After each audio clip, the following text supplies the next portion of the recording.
Hello student, स्वागत है आपका आईसीटी वर्चुअल क्लासेस में। मैं हूं कविता, आपकी साइंस टीचर।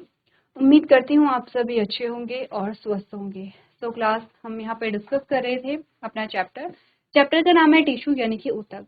तो जैसे कि हमारा रिवीजन चल रहा है और रिवीजन थोड़ा सा जल्दी से हम करेंगे। अभी तक हम बात कर चुके हैं प्लांट टिश्यू के बारे में, और प्लांट टिश्यू यहाँ पर जितने भी टाइप्स होंगे, ये देखो। अब यहाँ पर एक तो सबसे पहले ये जो लाइन डायग्राम है ये आपको यहाँ पे क्लियर होना चाहिए। और आपसे पूछा जाए सिंपल परमानेंट टिश्यू के एग्जाम्पल बताइए तो आपको पता होने चाहिए। और आपसे पूछा जाए लेटरल मेरिस्टेम की लोकेशन कहाँ होती है तो आपको पता होना चाहिए। और आपसे पूछा जाए कि कॉलेनकाइमा स्क्लेरेनकाइमा में डिफरेंस बताइए तो हमें पता होना चाहिए। अगर आपसे पूछा जाए पैरेनकाइमा के टाइप्स आपको बताइए तो हमें पता होने चाहिए। और हमसे पूछा जाए कि पैरेनकाइमा के फंक्शंस बताइए तो हमें पता होना चाहिए। अगर आपसे पूछा जाए कि क्लोरेनकाइमा और पैरेनकाइमा में क्या अंतर है तो हमें पता होना चाहिए। और हमसे पूछा जाता है कि जाइलम की जो सेल्स हैं किन किन सेल से मिलकर के बनता है तो हमें पता होना चाहिए। तो बहुत सारे क्वेश्चन आपके यहाँ से बनते हैं। ठीक है, प्लांट टिश्यू जो है इससे आपके बहुत सारे क्वेश्चंस बनते हैं। जैसे कि हमने सबसे पहला क्वेश्चन बोला था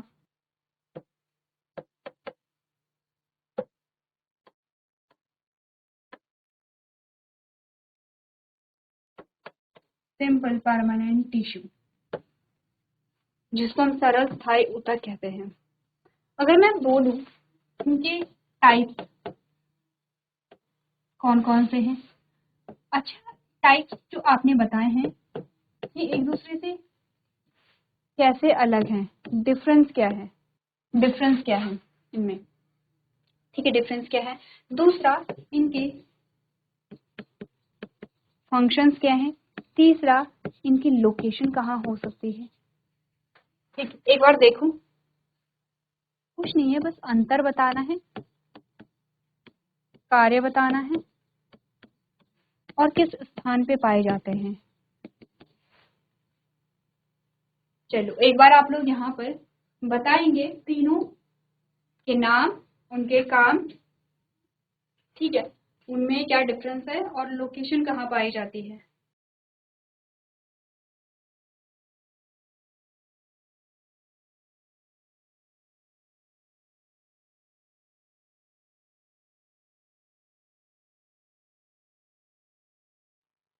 ठीक है, तो क्या पूछा है, पूछा ये है सरल स्थायी ऊतक के बारे में।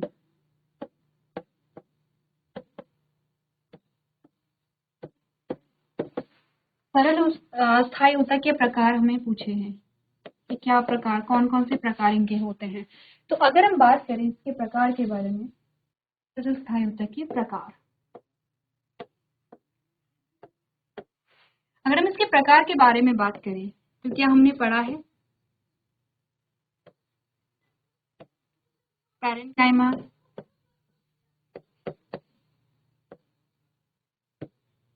कॉलेनकाइमा,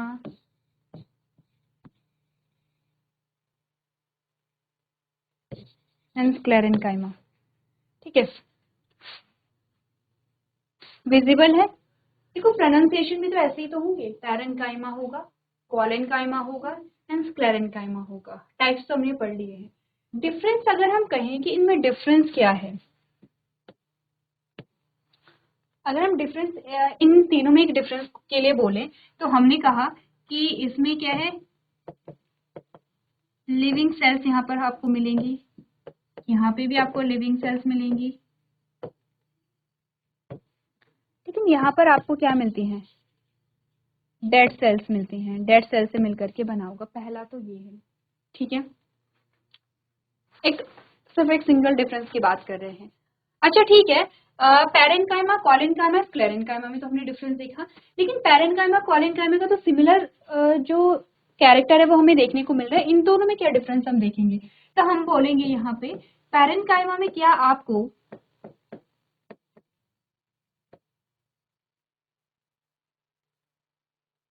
इंटरसेलुलर स्पेस मिला। यस, मिला था, मिला था हमें इंटरसेलुलर स्पेस।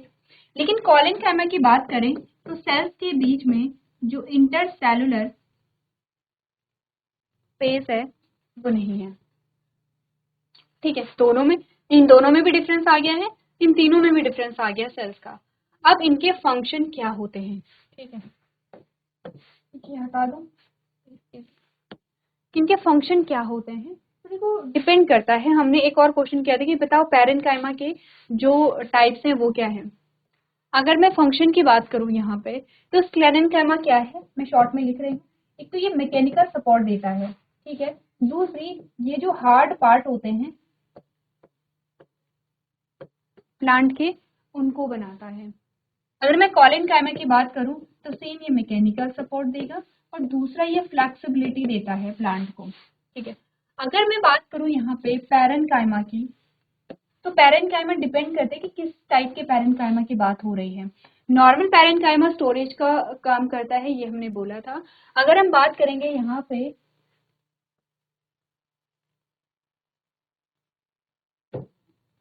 क्लोरेनकाइमा की या हम बात करें एरेनकाइमा की, तो डिपेंड करता है ये क्या करेगा, इसमें क्लोरोफिल होगा जो फोटोसिंथेसिस करेगा, इसमें इंटरसेलुलर स्पेस बहुत ज्यादा होगा जो यहाँ पे क्या करेगा, बायोन्सी प्रोवाइड करेगा, ठीक है।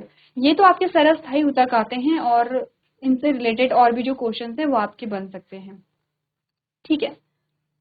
बाकी एक सिंपल सा क्वेश्चन ये बन सकता है कि जो टाइप्स ऑफ टिश्यू में हमने कहा कि हम बात कर रहे हैं प्लांट टिश्यू के बारे में। सिंपल सी चीज है, प्लांट टिश्यू के टाइप बताइए, कौन कौन से टाइप होते हैं प्लांट टिश्यू के, ठीक है। तो टाइप में हमने बात की है यहाँ पे मेरिस्टेमेटिक टिश्यू की और किसकी, परमानेंट टिश्यू की। नेक्स्ट है परमानेंट टिश्यू की, ठीक है। मेरिस्टेमेटिक टिश्यू में हमारे एपिकल, इंटरकैलरी, लेटरल आते हैं और इसमें भी सेम आपसे पूछा जाता है कि बताइए, इंपॉर्टेंट है इनकी लोकेशन कहाँ है। लोकेशन पता चल गई है तो इनके फंक्शन भी हमें पता यहाँ पर चल जाते हैं। बाकी आपके प्लांट टिश्यू जो परमानेंट टिश्यू है उसमें तो क्या है, सिंपल परमानेंट टिश्यू जो आप डिस्कस कर चुके हैं, एंड कॉम्प्लेक्स परमानेंट टिश्यू, जिसमें इंपॉर्टेंट है कि जो जाइलम है एंड जो फ्लोएम है वो किन किन सेल से मिलकर के बने हैं। बाकी फंक्शन तो देखो कॉमन है। फंक्शन अगर हम ये टिश्यू पढ़ रहे हैं, सारी चीजें टाइप्स हम अगर हम पढ़ रहे हैं तो फंक्शन तो हमें यहाँ पे आने चाहिए। तो यहाँ पर हमने कहा प्लांट टिश्यू से जो क्वेश्चन आपके आ सकते हैं वो आपको यहाँ पे कवर कर लेने हैं। आगे बढ़े, आज हमें डिस्कस करना है एनिमल टिश्यू को। चलो, और यहाँ पर हमें एनिमल टिश्यू डिस्कस करना है। 4 टाइप के होते हैं, एपिथेलियल है, कनेक्टिव है, मस्कुलर है, नर्वस है। इंटरेस्टिंग है क्योंकि हम अपने बारे में बात करेंगे, ठीक है। अभी तक तो प्लांट्स की बात हो रही थी। एपिथेलियल को सबसे पहले लेते हैं और एपिथेलियल के कुछ काम हमने देखे हैं कि क्या फंक्शन है इसकी। देखो सबसे पहले हमें पता होना चाहिए फंक्शन क्या होते हैं, फंक्शन क्या हमारे पास आ रहे हैं। एपिथेलियल सबसे पहले क्या देगा, प्रोटेक्शन देगा या सुरक्षा देगा, ठीक है, जिसमें हम लाइनिंग और कवरिंग की बात करते हैं। दूसरा हमने कहा ये श्रावण में जहाँ पे भी श्रावण हो रहा है, जहाँ पे चीजें सिक्रेट हो रही है वहां पे प्रेजेंट होगा। जहाँ पर अवशोषण हो रहा हो, एब्जॉर्प्शन हो रहा हो, वहां पर ये प्रेजेंट रहेगा, ठीक है। तो कुछ बेसिक से जो चीजें हैं वो तो हमें पता चल गई हैं। सुरक्षा क्या है, ये सुरक्षा है। तो बेसिक सी चीजें तो हमें पता चल गई हैं, जैसे कि प्रोटेक्शन देता है, ठीक है, हमें क्या देता है, सुरक्षा प्रदान करता है। श्रावण जहाँ पे हो रहा होगा और अवशोषण जहाँ पे हो रहा होगा वहां पर हमें एपिथेलियल टिश्यू मिलेगा। तो चलो अब बात कर लेते हैं इसके टाइप्स के बारे में। क्या क्या पूछा गया है, आपने कहा कि they are the protective tissue of the human body, they cover many organs and cavities that are present inside the body, ठीक है। आपने कहा वे मानव शरीर के सुरक्षात्मक ऊतक है, ठीक है, सुरक्षा प्रदान करते हैं। वे शरीर के अंदर मौजूद कई अंगों को, गुहाओं को ढकते हैं जो कैविटीज होती हैं। Where are epithelial tissue found in the human body, मनुष्य के शरीर में कहाँ एपिथेलियल टिश्यू पाए जाते हैं, तो lining of the blood vessels, रक्त वाहिकाओं की जो परत होती है वहां पे पाए जाते हैं। लाइनिंग ऑफ माउथ, मुंह की परत होती है, किडनी ट्यूब्यूल्स में मिलेंगे, स्किन में मिलेंगे और लंग्स में मिलेंगे, ठीक है।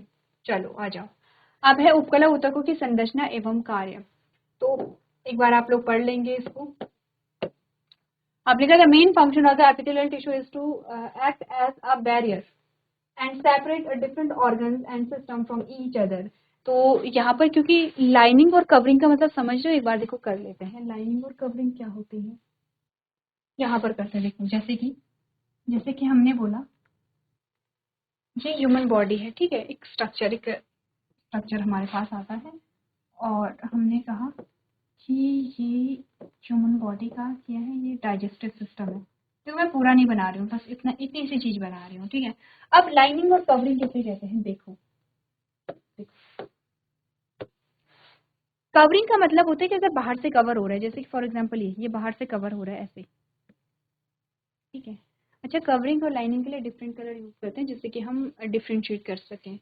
और ये जो आपके इंटरनल ऑर्गन है ये भी देखो ऐसे कवर हो रखी है, ये कवर हो गया है, इसको कहते हैं कवरिंग। तो लाइनिंग का मतलब क्या हुआ, जब ये अंदर से भी ऐसे क्या होंगे, कवर होंगे, अंदर से भी कवर होते हैं। अब ये ऐसे दिख रहा है कि बीच में जगह नहीं है, बीच में जगह होगी, लेकिन ये अंदर से भी क्या होंगे, ऐसे होंगे। जैसे ये पेन है, पेन को अगर बाहर से किसी चीज से लपेटा जाए तो मैं कहूंगी इसको कवरिंग हो गई है। पेन के अंदर जो अंदर वाला भाग है, जैसे आपने यहाँ से खोला या आपने यहाँ से खोला और अंदर से इसे कवर किया जाए तो उसे लाइनिंग कहते हैं। अब क्लियर है, कवरिंग और लाइनिंग ये दोनों ही चीजें करती हैं आपकी एपिथेलियल टिश्यू, ठीक है।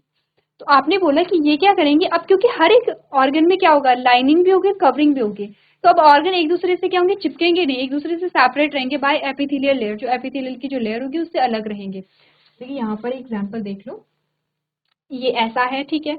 अब आपने कहा कि जैसे कि यहाँ पर ये तो हमारा स्टमक वाला रीजन आता है, जैसे हमारे लंग्स एंड हार्ट होते हैं, ठीक है, ऐसा ऑर्गन जो पास पास प्रेजेंट होते हैं।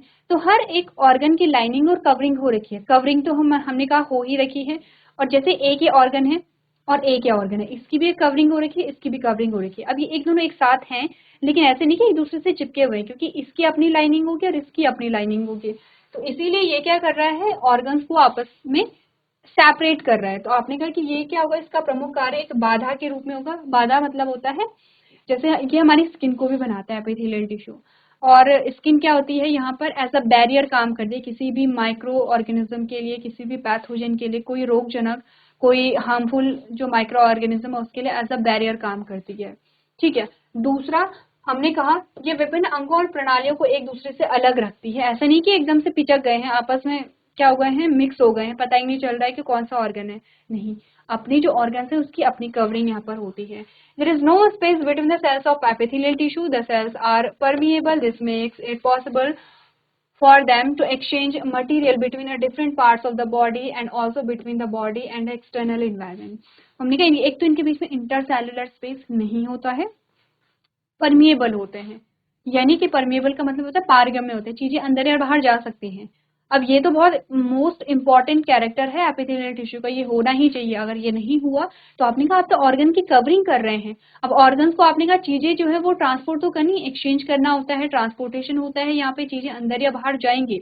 तो उसके लिए जो कवरिंग है वहां पर, वो जो सेल्स हैं वहां पे, देखो एपिथेलियल टिश्यू भी सेल से ही मिलकर के बना होगा, तो सेल्स में क्या होनी चाहिए, परमियाबिलिटी होनी चाहिए। तो आपने कहा कि उपकला ऊतकों की कोशिकाओं के बीच कोई स्थान नहीं होता है, कोशिकाएं पारगम्य में होती है, ऐसे होने के लिए शरीर के विभिन्न हिस्सों के बीच और शरीर के बाहरी वातावरण के बीच सामग्रियों का आदान प्रदान करना संभव हो जाता है। The epithelial tissue remain separated from the tissues beneath them because of a thin membrane over them. उपकला ऊतक उनके ऊपर एक पतली झिल्ली के कारण उनके नीचे के ऊतकों से अलग यहाँ पर रहती है। देखो एक बार जो आपके पास फीचर्स आते हैं, पढ़ो, रीड करने हैं, आपने नोट तो कर रखा होगा, आपको जस्ट यहाँ पे क्या करना है, रीड करना है।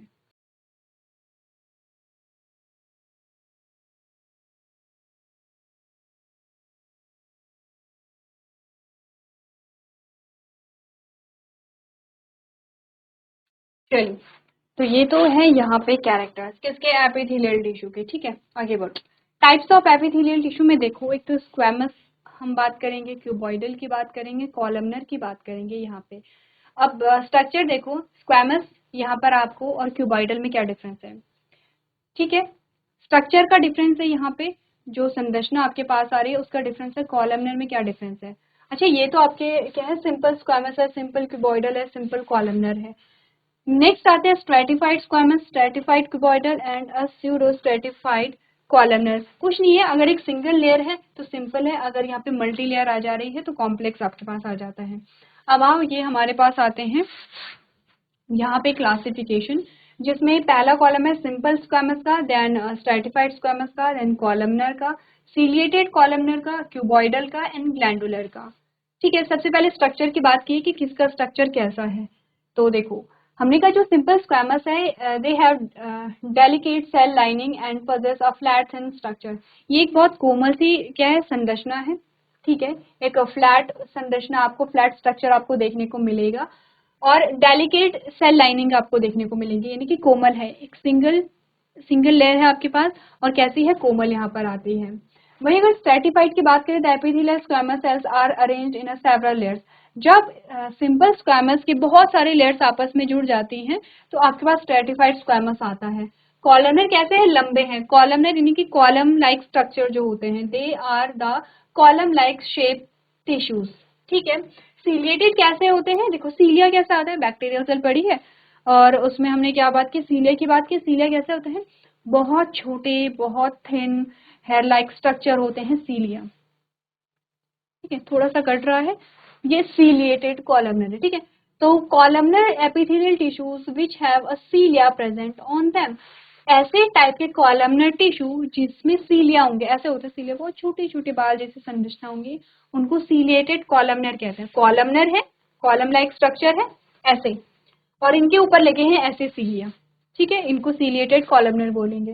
क्यूबॉइडल कैसे होंगे, क्यूब शेप के होते हैं, which are involve in absorption and secretion. Cube shape के होते हैं, इनका काम है एब्जॉर्प्शन और सिक्रेशन का। और नेक्स्ट हमारे पास ग्लैंडुलर आते हैं, ये स्पेशल टाइप के ग्लैंड सेल्स होती हैं जिनका काम होता है यहाँ पे सिक्रीट करना। अब आ जाओ स्ट्रक्चर की बात, आ जाओ फंक्शन पे। जो सिंपल स्क्वैमस है ये कहाँ पाया जाता है, एल्विलाई में पाया जाता है, बोमेंस कैप्सूल में पाया जाता है, नेफ्रॉन इन द किडनी यहाँ पे पाया जाता है। इसका काम होगा यहाँ पे एक्सचेंज का, जैसे कि एल्विलाई में यहाँ पे। ठीक है, इसीलिए हमने बोला था ये क्या होगा, यहाँ पे परमेबल होगा। स्ट्रेटिफाइड स्क्वैमस कहाँ, स्किन में, तभी तो आपकी स्किन मोटी है हमारी स्किन मोटी, तो स्किन में पाया जाता है स्ट्रेटिफाइड स्क्वैमस। अच्छा, कॉलमनर कहाँ होगा, इंटेस्टाइन में। इंटेस्टाइन में आपने देखा होगा ये कुछ ऐसे विलाई और माइक्रोविलाई बनती हैं, तो वो हमारे इंटेस्टाइन में हमें मिलती हैं। ठीक है, नेक्स्ट आ जाओ, सीलिएटेड कहाँ पे होगा, हमारे रेस्पिरेटरी ट्रैक में होगा, जिसमें आपको छोटे छोटे सीलिया लाइक स्ट्रक्चर मिलेंगे जो यहाँ पर जो माइक्रो ऑर्गेनिज्म है उनको रिमूव करते हैं, जैसे म्यूकस वहां पर होगा, म्यूकस के थ्रू। क्यूबॉइडल कहाँ होगा, किडनी ट्यूब्यूल्स में पाया जाएगा, जहाँ पर एब्जॉर्प्शन सिक्रीशन, जहाँ पे एब्जॉर्प्शन का काम भी होता है, किडनी ट्यूब्यूल्स में हम बात करते हैं।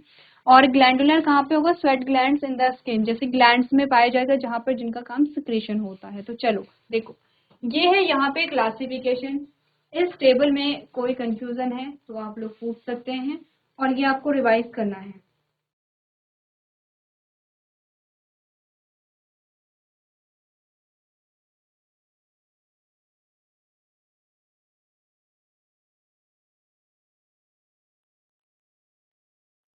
चलिए, एपिथेलियल टिश्यू में कहीं पे आपको अगर प्रॉब्लम है या कंफ्यूजन है तो आप पूछ सकते हैं। आ जाओ कनेक्टिव टिश्यू पे, और कनेक्टिव टिश्यू आपका थोड़ा सा लेंथी होगा क्योंकि कनेक्टिव टिश्यू फर्दर 4 पार्ट में डिवाइडेड आपके होते हैं, लेकिन क्योंकि कई बार हम इनके बारे में बात कर चुके हैं, जैसे ब्लड है और बोन है, तो वो आपने काफी बार पढ़ा है, तो आपका जल्दी से रिवाइज हो जाएगा। कनेक्टिव टिश्यू जैसे कि नाम ही है, संयोजी ऊतक, इनका काम होगा यहाँ पे संयोजन करना। ठीक है, संयोजन से रिलेटेड जो फंक्शन इनके होते हैं वो होंगे। आपने कहा they are loosely bound cells present in an intercellular matrix। ठीक है, ये जो सेल्स होती है, जो टिश्यू होते हैं, इंटरसेलुलर मैट्रिक्स में होते हैं, यानी कि यहाँ पर ये जो संयोजी ऊतक हैं, ये ऊतक जो हैं वो मैट्रिक्स में पाए जाते हैं। This matrix can be different type. अब देखो मैट्रिक्स अलग अलग, जैसे डेंस हो सकता है जिसको सघन कहते हैं, रिजिड होता है जिसको आप क्या कहते हैं, जटिल कह सकते हैं या टफ कह सकते हैं, फ्लूइड यानी कि तरल हो सकता है, जेली जैसा होता है, फ्लूइड या जेली लाइक हो सकता है। Depending upon the functionality of the connective tissue the nature of matrix very.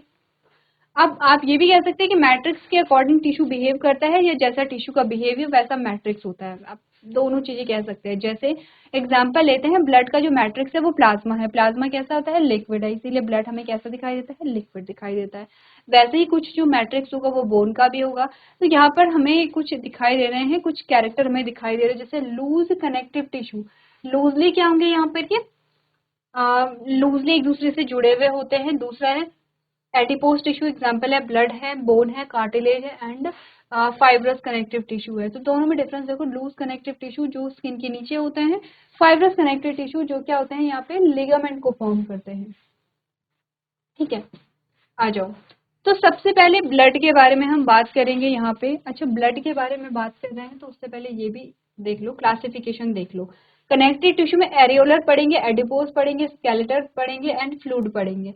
तो फ्लूइड में जो हमारे पास टॉपिक आएगा वो है ब्लड और लिम्फ। तो चलो देखो, सिंपल सी चीज जो ब्लड के बारे में है वो समझो। आपका जो ब्लड है वो हमने कहा दो चीजों से मिलकर के बना है। इसमें हमने प्लाज्मा की बात की है और प्लाज्मा का परसेंटेज 55% हमने लिखा है। ये आपकी ब्लड सेल्स हैं और इनका जो परसेंटेज है वो 45% हमने लिखा है।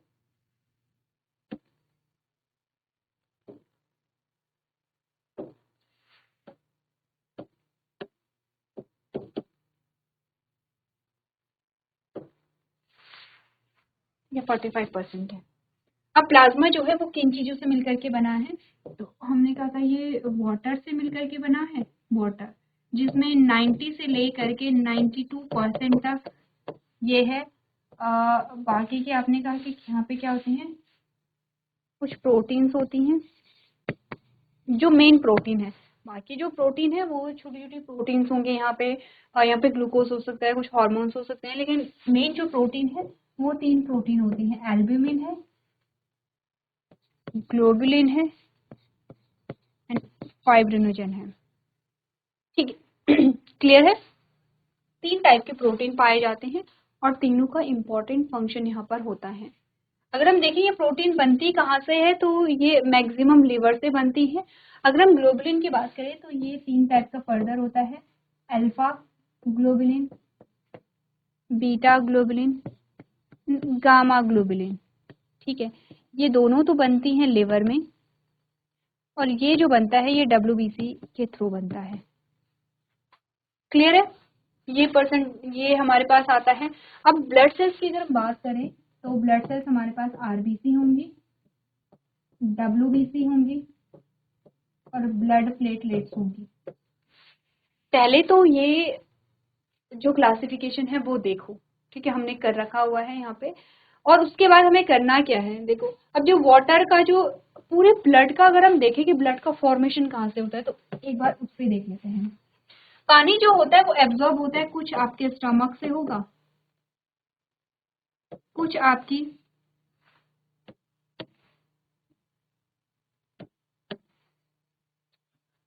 आपकी स्मॉल इंटेस्टाइन से होगा,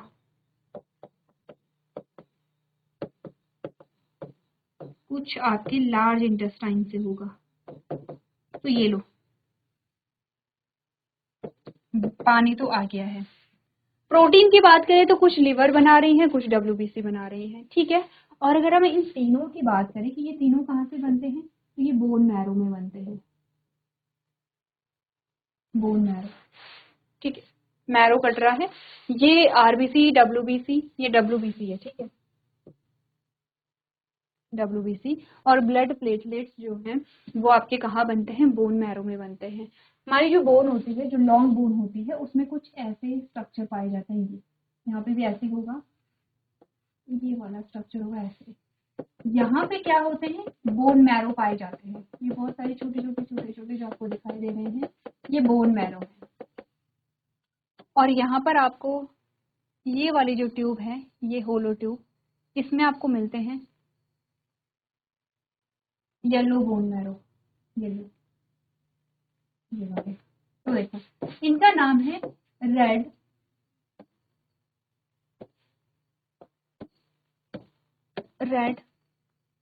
बोन मैरो। और यही रेड बोन मैरो क्या बनाती हैं, सारी ब्लड सेल्स का फॉर्मेशन करती हैं। ठीक है, ये पता चल गया ब्लड किस चीज से मिलकर के बना है और ब्लड कैसे बनता है, कहाँ से बनता है।